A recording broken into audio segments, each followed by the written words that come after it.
건강보험 심사평가원의 보고에 따르면 2021년 우리나라 우울증 환자 수는 약 100만 명에 이르며 5명 중 1명이 일생에 한 번 이상 경험한다고도 합니다.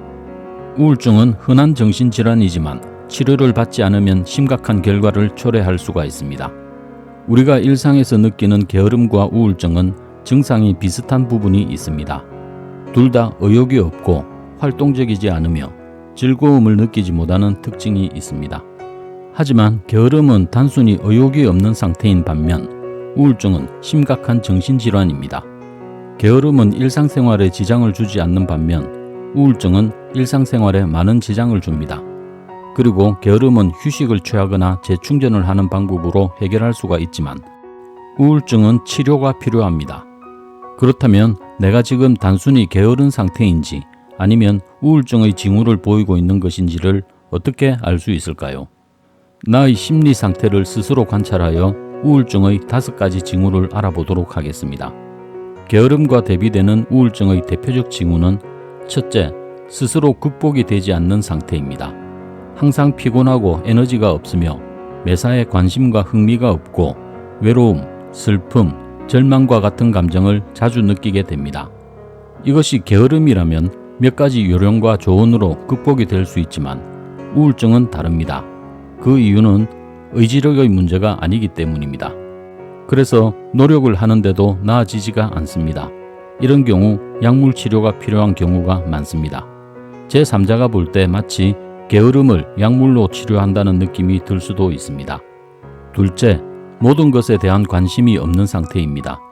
모든 일에 관심을 잃다 보니 주변 사람들과의 감정적인 연결이 끊길 수가 있습니다.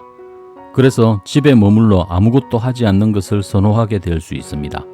셋째, 예전처럼 기능하지 못하는 상태입니다.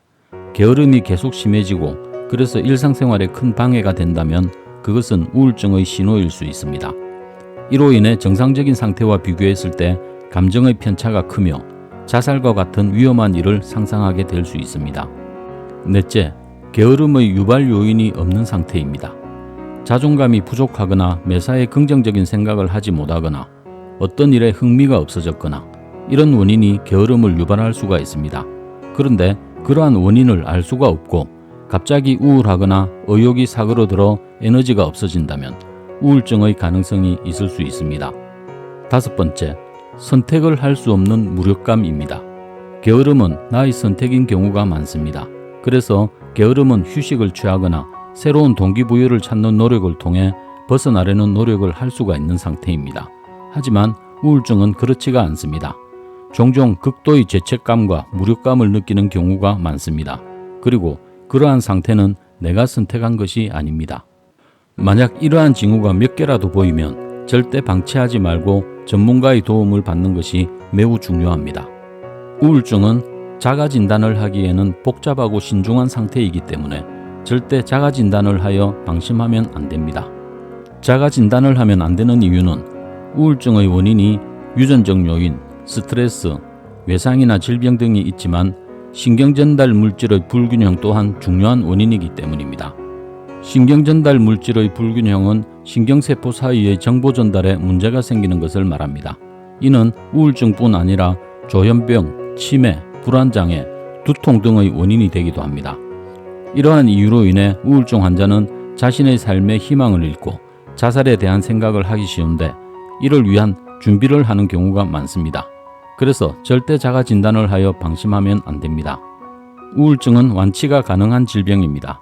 정신치료를 통해 우울증의 원인을 이해하고 대처하는 방법을 배우게 되며 생활습관 개선을 통해 예방을 할 수가 있습니다. 그리고 약물 치료를 통해 증상을 치료하게 됩니다. 만약 주변에 우울증 환자가 있다면 그들에게 상처를 줄 수 있는 해서는 안 되는 말이 있습니다. 즐거운 일을 하거나 긍정적으로 생각하세요. 우울증은 단순히 즐거운 일을 하거나 긍정적으로 생각함으로써 해결되지 않는 심각한 상태입니다. 너무 민감하게 생각하지 마세요. 우울증 환자들은 자신의 감정을 조절하기 더욱 어려워지며 민감한 경향이 있을 수 있습니다. 그래서 이러한 말은 환자들을 더욱 더 고립시킬 수 있습니다. 너무 약한 사람이야. 우울증은 약함이나 의지력 부족과는 관련이 없습니다.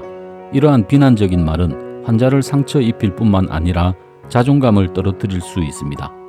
자기만의 문제를 스스로 해결해야 해. 우울증은 자기만의 노력으로 해결하기 어려운 심리적인 문제입니다. 누군가 지원과 도움을 필요로 하는 시기에 이런 말을 하면 도움 대신 고독감을 느낄 수 있습니다. 우울증은 모두가 기분 나쁠 때 그렇게 생각해. 우울증은 일시적인 기분의 변동이 아니며 그저 시간이 지나면 자연스럽게 해결되지 않습니다. 진지한 심리적 장애로 인식해야 합니다. 우울증 때문에 너무 짜증이 나. 환자의 우울증 상태를 비난하거나 괴롭히는 것은 도움이 되지 않습니다.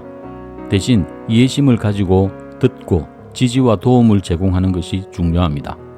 우리가 몸이 아프면 병원에 가듯이 정신이 아플 때도 병원에 가야 합니다. 정신이 아픈 증상을 게으르다고 야단치고 의지가 없다고 비난하는 것은 좋은 선택이 아닙니다. 현대 사회를 살아가는 이상 누구나 한 번은 겪게 되는 것이 우울증입니다. 서로의 지지와 이해는 우울증 극복에 큰 힘이 된다고 합니다.